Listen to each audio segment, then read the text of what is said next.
I'm excited to be here today and excited to tell you that I am the first African American female to be the CIO for the Department of the Air Force. Yes. So that's exciting. And then I will tell you that no, I'm not a Howard alum, but I did send lots of money here. My daughter is a Howard grad.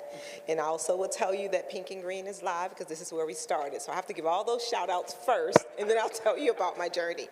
And so for me, having been in IT now for over 36 years, I started in the Air Force, and I was introduced to, when I started out in the intelligence community, and I wanted to get a college degree, and I had someone tell me, you should probably get a degree in computers. I said, okay, why? And he said, because, now this is in 1995, by the way.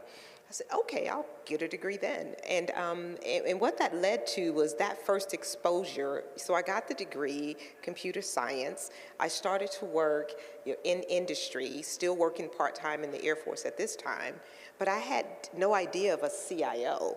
But what I knew is I wanted to be in charge. Right? And so that was my first thing. It's like, okay, so I have this job. What's the top job I can have? And so now I'm a federal employee working in Okinawa, Japan, because my husband's military. And so I asked someone, I said, so if I'm a GS-12, that's a scale for federal civilians. What's the highest that I could be? And she told me, she said, well, you could be a GS-15. I said, oh, that's the highest. She says, no, there's this thing called senior executive service, but that's not us. She looked like me. And I said, what does that mean, not us? And so, of course, in all things, I go do my research. So I changed my goal. I want to be a senior executive, a member of the senior executive service.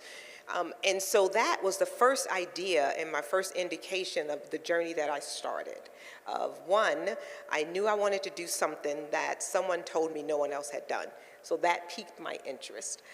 And then I continued on with my IT, and when I went into cybersecurity, and now being the CIO, I have the portfolio of not only cybersecurity, IT, but also data analytics, data and analytics as well. So now having the portfolio, $17 billion portfolio, 20,000 Airmen and Guardians that I actually manage their career for, but also I'm here to recruit today as well. So I hope throughout this conversation today I could talk to you about the opportunities that are in the Air Force where you don't have to wear the uniform. We have civilian opportunities for you.